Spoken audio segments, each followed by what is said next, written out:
Hey everybody, it's Christine Garvin and welcome to Hormonally Speaking.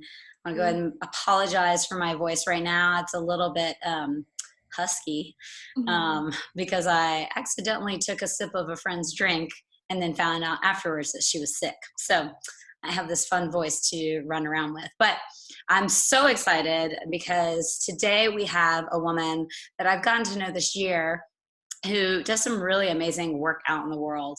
And I think it's really important when it comes to reproductive health because I feel like it's aspects of helping us with our reproductive health that so many women do not know about.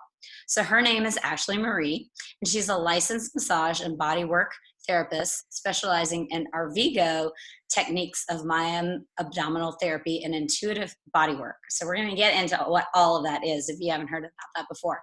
So after suffering from irregular and painful menstrual cycles for most of her life and getting no help in understanding them from her medical providers, as some of us know how that goes, she decided to trust that the healing was in her own hands. With a combination of herbs, massage, and dietary changes, she now has a regular, pain-free cycle that she looks forward to each month. She is passionate about creating a space for women to transform their menstrual realities with womb work, reproductive health education, and practical self-care rituals. She lives in a forested community in the mountains near Asheville, North Carolina, with her husband and 4 children. Welcome, Ashley. Thank you so much, Christine. Yeah, thanks for being here. So, before we kind of dive into all these things that you do and exactly what they are, so that people who've never heard about them can learn about them, tell us a little bit sort of about your story. Kind of what the kind of painful stuff you went through and what took you to where you are today.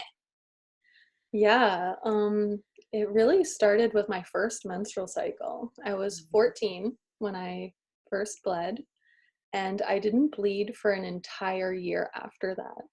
Oh, An really? Wow. entire year. Yeah. And so at that time, it was mostly confusion because I didn't know anything. I didn't get the sex talk, I didn't get the menstruation talk, and I was afraid that I literally got pregnant from sitting on a toilet seat.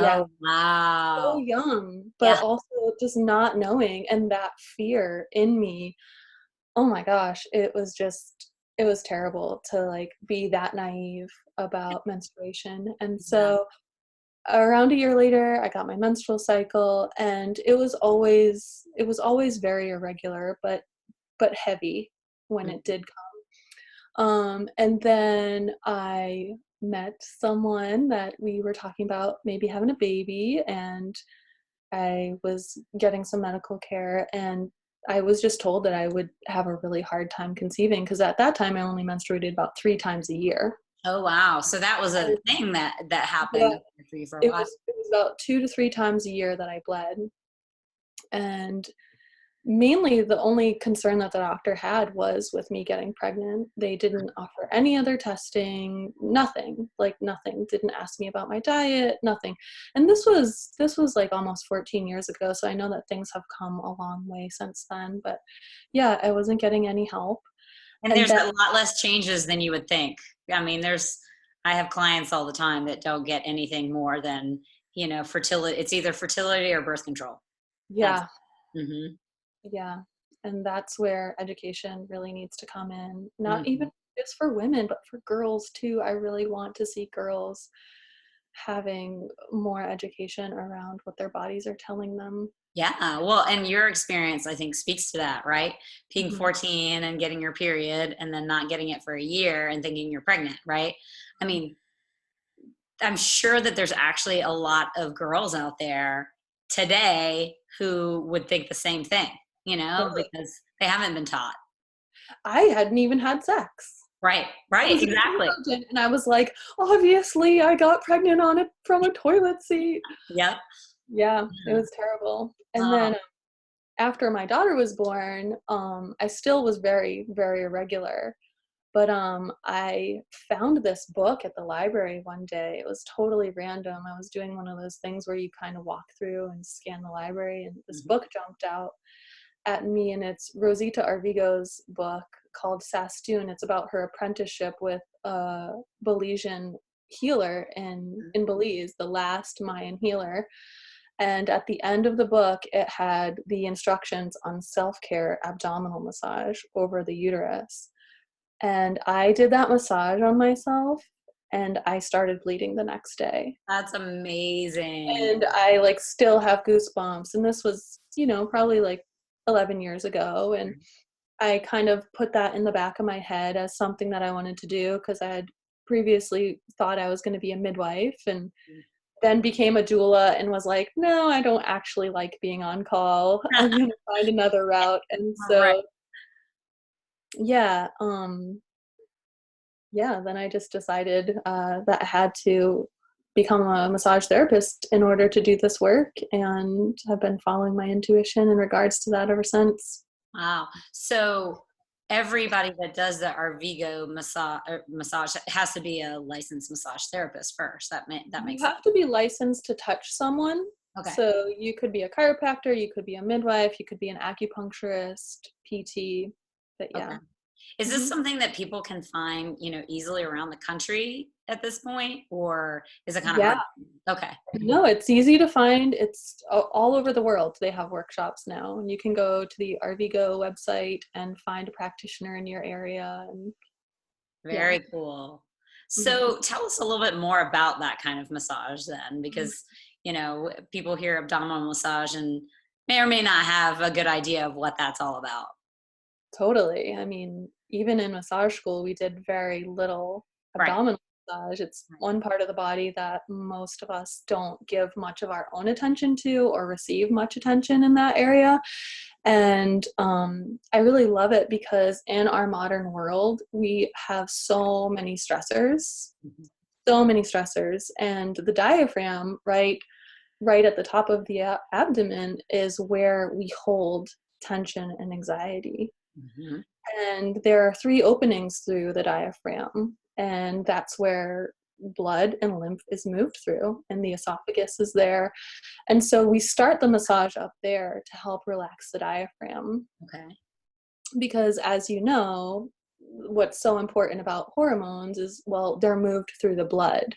And so if the plumbing is stacked on top of each other, or it's the the blood and the lymph and the hormones can't get through the pipes, Right. then it doesn't really matter if you're taking the supplements and eating right and doing all the things, because if things are not in a good Moving, yeah. order. And it can actually make things worse, right? I mean, I know this is true for liver. Like a lot of times, women will like upregulate some of their liver detox with certain nutrients, to help move the estrogen out of the body.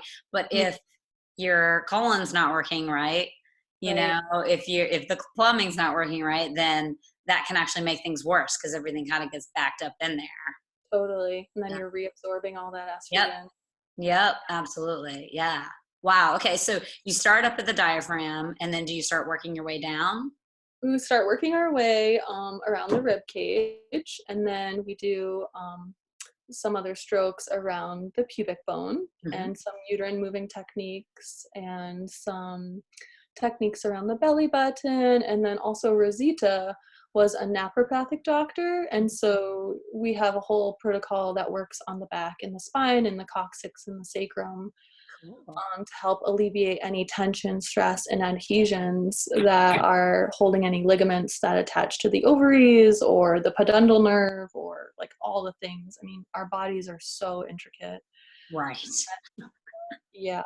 And also, it's called the Arvigo techniques of Maya Abdominal Therapy, because in addition to the abdominal massage, there are other protocols like castor oil packs and yoni steaming and herbal supplements, Hmm. and and yeah, dietary stuff. And Yeah.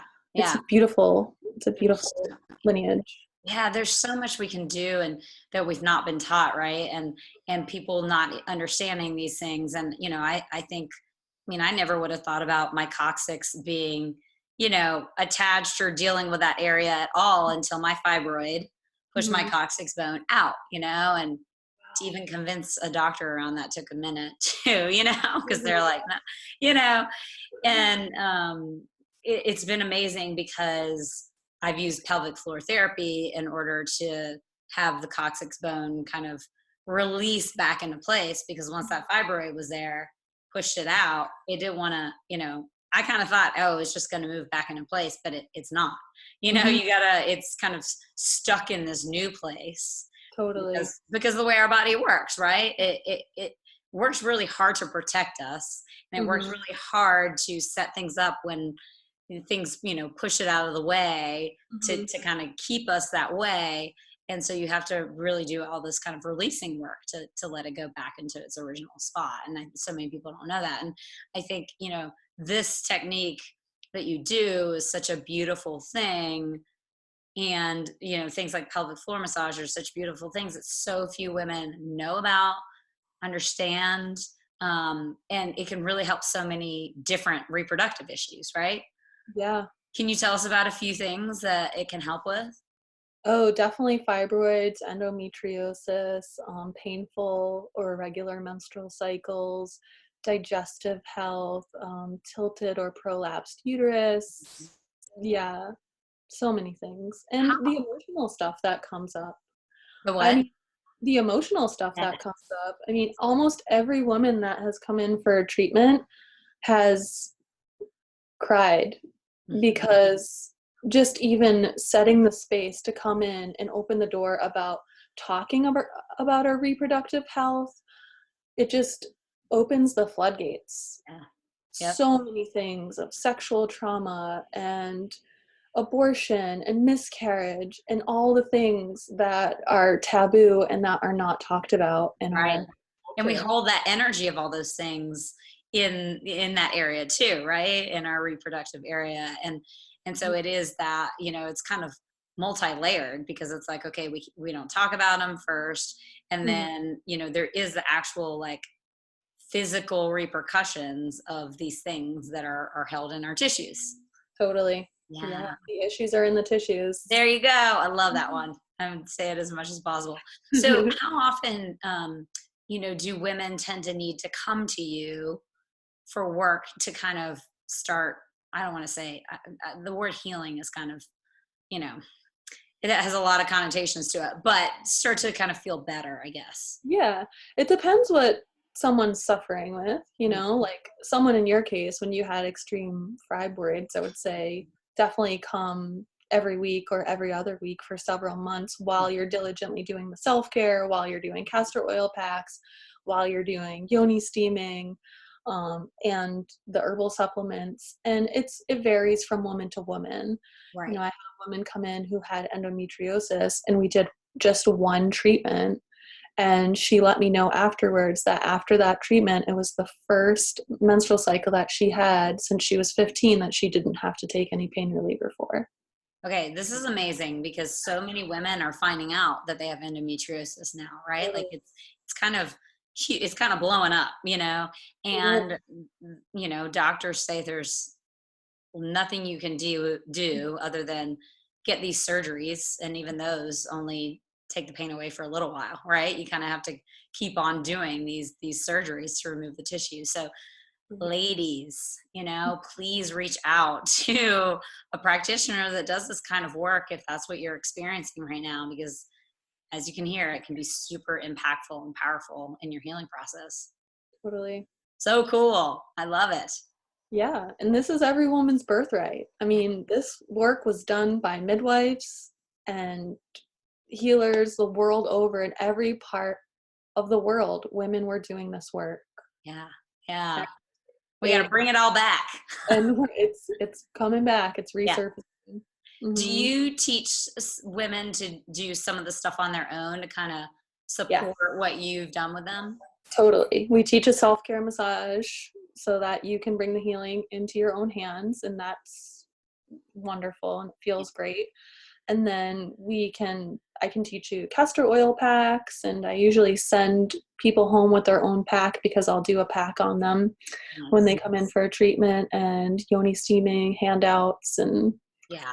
Oh my God, I love castor oil packs. That's been my addiction since all of my surgeries, But it's really interesting with vaginal steaming right now, and I'm actually going to have a woman that has a company, and she's doing some great work with vaginal steaming. She's going to be on the podcast, I think, in January. But there's some uproars. I don't know if you've followed any of this stuff that's been going on.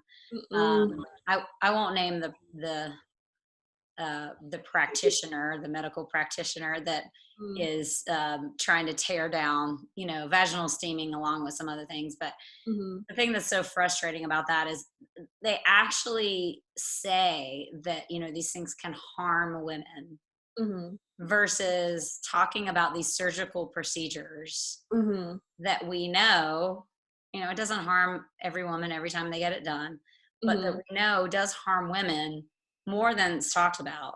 And it's insane to me that we would think that at least letting women try vaginal steams before doing some of these more extreme surgeries, how that can be a bad thing,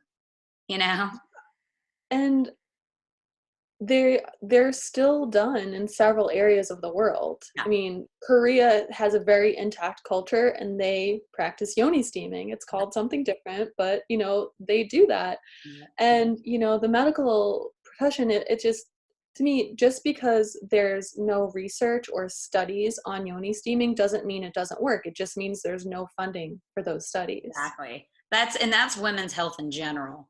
I mean, it's finally coming out. Just recently, there was a big article about it. I forget what magazine or newspaper it was in, but I think it was I don't know, one of the British ones, but how basically women have not been a part of medical studies ever, even on like women only hormonal issues. They still didn't use women for them because of our hormones. There's, too many factors for them to do this. I mean, it's insanity, right? And so they're sitting here telling us, oh, well, that thing hasn't been proven to help, and it's like, well, you haven't studied it. And that doesn't mean that we shouldn't have the chance to do it, especially when it has been used in traditional traditional cultures throughout a lot of years, Yeah. I mean, I think acupuncture is a primary example, right? That we in this country in general did not believe in acupuncture and thought it was, this woo-woo thing that didn't help because we hadn't figured out a way to study it in our scientific method mode, right? Once we figured out how to do that, suddenly, okay, it is valid, it is real, and it's like, it doesn't matter that it had been around thousands of years and had been used by millions of Asian people. Totally. Yeah. Yeah. It's crazy to me. But anyways, I think that that's really cool that you bring all of those together, the vaginal steaming, the castor oil packs, and the massage. Like, yeah, really powerful. Yeah. So one of the other things I wanted to talk to you about that I know that you are, working on, and I think is so important, that goes along really with, taking care of this area, obviously, is what's called FAM, or Fertility Awareness Method. And in terms of taking care of your reproductive health, right? Sometimes birth control, hormone birth control may be necessary for some people, but so many people don't really understand what FAM is, how you do it. Is it really going to protect you from getting pregnant? So can you just kind of give us the rundown of what it is? Yeah, totally. I guess I'll first start by saying what FAM is not.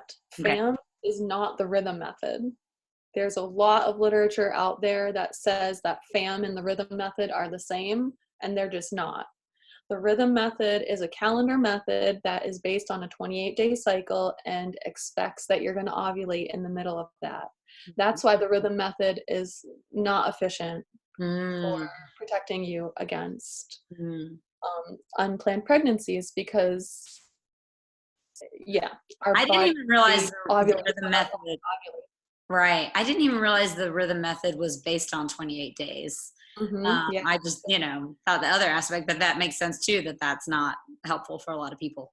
Yeah, and a lot of medical practitioners confuse the two and they think that they're the same. And so just want to clear the air. It's not the rhythm method.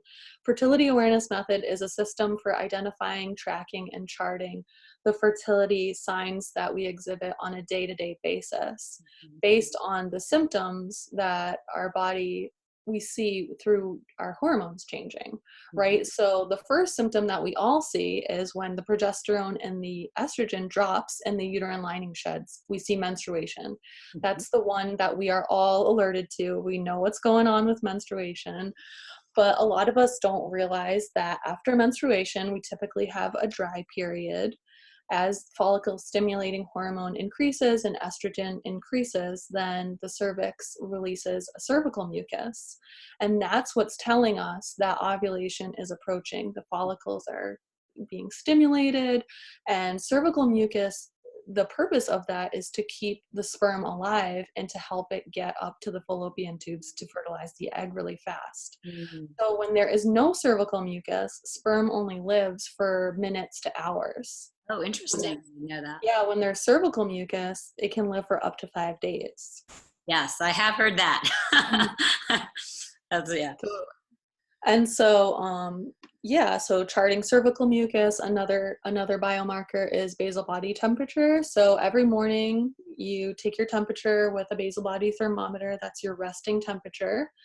And you do that because after ovulation, there's a spike in temperature because, as you know, progesterone increases your body temperature. So when you see 3 temperatures that are higher than your previous 6 temperatures, and there was like no fever or alcohol Mhm. consumption or sickness, then you know that your body is making progesterone. And and then the last one that is, some people feel some kind of way about it, but cervical position. Mhm. If you're going to check your cervix every day to check that biomarker, you just want to make sure that your hands are clean and your nails are clipped and you're not introducing any bacteria into your vagina. But Mhm. what happens with the cervix, it's just amazing to think. Like we were saying, our bodies are so amazing, but um, the whole uterus actually moves backwards, and that causes the cervix to come up in the birth canal close to ovulation, and it gets really soft and supple and juicy and open, just like waiting for the sperm to come in. And as soon as ovulation happens, then the cervix comes right back down into the birth canal and it gets hard and firm again. Interesting. So the idea with that, just to be really blunt, is you have to go all the way to the back of your vaginal canal to touch the cervix. Yeah, How it you can feels. squat down or you can do a lunge position. You wanna make sure you use the same position every day, but yeah, you touch your cervix Mhm. and you just get a feel for where it is and how high, what it feels like. Is it squishy? Is it open? Is it hard? Is it firm? And yeah. This is so cool. I've never known this aspect of it, and I'm like, Mhm. oh, I'm totally gonna start doing that. Yeah, totally. You can really notice the difference after ovulation. Right, It's right. amazing. It's really Yeah. amazing. So I'm like, even if I don't do it every day, I track my temperature, so I kind of Mhm, know when I'm getting close to ovulation. I'm like, okay, mhm, let's see what that feels like. That is totally. fascinating. And just to go back for a second, when you mentioned the thing, I think it was really important that you mentioned about the alcohol. I think a lot of Mhm, people don't necessarily understand that drinking alcohol, one night can impact your temperature the next morning. totally. So that could be like a false positive. Um, Yeah. yeah, Mhm. yeah. I was Yeah, like, you not have false to take negative. note of that. Yeah, Totally. yeah. Fascinating. Yeah, and there are studies on this method, and if they're used correctly, Yeah. if they're really used correctly, that means that every day you're charting, you're checking your cervical mucus, you're seeing if it's stretchy or clear, or and you're writing it down and you're taking your temperature, then they have a 99.4 efficacy rate. Yeah. That's pretty high, That's you know. amazing. I mean, and that it makes sense, right? Because of course our body is going to shift. There's things that are going to shift Mhm. as we prepare to make a baby, right?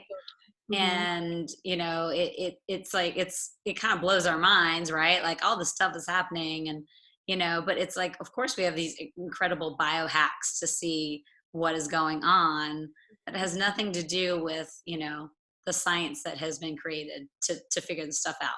Although I Yeah. know people can get ovulation kits and all that kind of stuff too if they if they want, and that's fine. But I think Mhm. it's just such a powerful thing, not just for fertility, Mhm. But, because I'm like, and not just for birth control, sorry, Mhm. both ends of those, but just the connection that you start to make to your body, right? For sure. Yeah. Yeah. Can you speak to that a little bit? Oh man, I love all things menstruation and cervical mucus. It's just like, yeah, I could geek out on this all day, but um I mean, you can see subtle changes even in the color of your cervical mucus if you eat something that causes inflammation in your gut. If Mm, you have an allergic reaction or you're sensitive to wheat or gluten or dairy, you can see that in your cervical mucus. I can see in my charts that, I'm about to ovulate. Oh, but then my kids are sick and they're up for 3 days straight. And so then I won't ovulate, and right. then it'll happen again where my mucus comes back on. And so it's just really amazing to have that type of literacy, especially since growing up, I thought I could get pregnant from a toilet seat. I thought I could get pregnant without ejaculation. I thought that I could get pregnant any day of the month. I had Right. absolutely no clue. Right. And now I can basically like plan my energy resource around what's going on in my cycle. Mhm. I know when I'm about to bleed that I better have food prepared and let my husband know that he's going to be on kid duty because I start growing roots out of my sacrum and I can't do things. Like Right. I literally freeze and I just have to create things or take baths or pour my blood on the earth, and there's just like Mhm. there's no way of getting around that. And I can be gentle on myself in that period because I know my energy is going to spike through the roof again around ovulation, and I'm going to be able to stay up until 11 o'clock at night or get up at 4:30 in the morning and read. So I just have so much more ease in my life with that rhythm, Right. knowing what to expect. Yeah, and that's the beauty of, of our cycles, right? And the Yeah. fact that our bodies were created with this cycle that Mhm. we've gotten so far off of and so far away from, and Mhm. we wonder why there's so much sickness and why there's so much loss of energy. And I mean, even diving into autoimmunity, we know that that impacts women more often than it does men. Mhm. And so much of that, I think, is because we've gotten so far away from this natural cycle, right? And Mhm. we've been told, I mean, I don't blame any woman for it. I mean, we've all done it, because we weren't taught better, but then we were also told to make it in this world, we Mhm. have to live in a way that is masculine and following their cycle, essentially. um, Totally. and so I think we're seeing in a big way right now how that's worked out for us, Mhm. right? And Mhm. so that's why I appreciate the work that you're doing in the world, and really just educating women around this, and how it may be hard at first to shift and to Mhm. really start not only tracking but start shifting your life around Mhm. your cycle and sort of planning around your cycle. But Yeah. you'll get so much more out of it in the long term, not just better health, but Mhm. I think the creativity, what you put out in the world, how you connect with people, how Mhm. you're there for your family, and then obviously how you're there for yourself. It all Totally. wraps it up in there. Yeah. Yeah. Yeah, and I have 3 daughters, and a son, so I want them all to see Right. what it's like when a woman is on their moon time and how Yeah, to treat a absolutely. woman on their moon time. Yeah. Oh my God. And you also want to work with girls, you were saying too. I do. That is definitely a passion of mine. I don't have much skills around mentoring, but I can see it evolving through that wound that I experienced as a teen and just tending that into a gift, Mhm. through my relationship with my daughter and sewing cloth menstrual pads with her and talking Mhm. about these things. And I was invited to this beautiful ceremony in my community for a girl who had her first menstruation. And Oh, cool.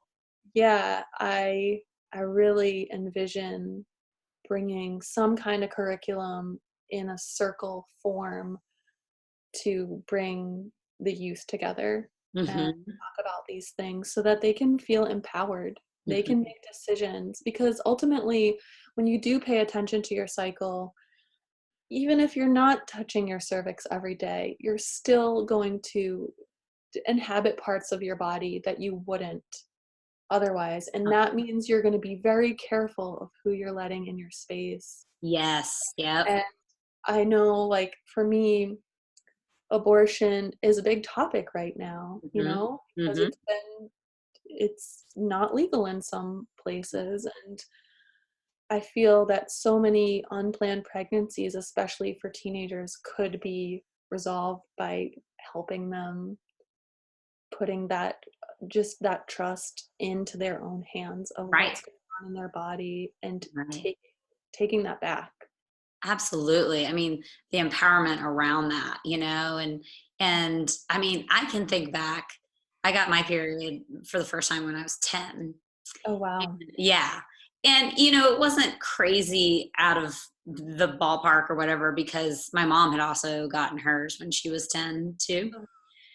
So, but I remember actually being so excited. Like, even when I was 9, I was like, I'm ready, like I was like, I want to be a woman and what have you. And when I first got my period, it actually was very brown, Oh, right? wow. Yeah. And so I remember telling my mom, and she was just like, what are you doing? And I was like, I'm not doing anything. And she, basically was kind of huffy and puffy with me, and then was just like, well, change your underwear, and then I go to the bathroom a couple hours later and it's full with brown again, and she Mhm. actually, not to throw my mom under the bus, but she actually, thought I was like shitting my pants, like on purpose. Yeah. And then finally, I think by the third go round, she kind of figured it out, but because it wasn't red, Uh-huh. she just had thought this. And I was like, that totally just, was very wah wah for me in terms of this thing that I had actually been really excited about happening to me, and about, becoming a woman in that Yeah. way. And Wow. yeah, and I mean, I know that there's so much fear wrapped up in girls becoming women, and part of why we don't talk about these things, but it's like literally the things that people fear about girls becoming women is the things that they could protect them from if they actually educated them Totally. about this stuff, right? For sure.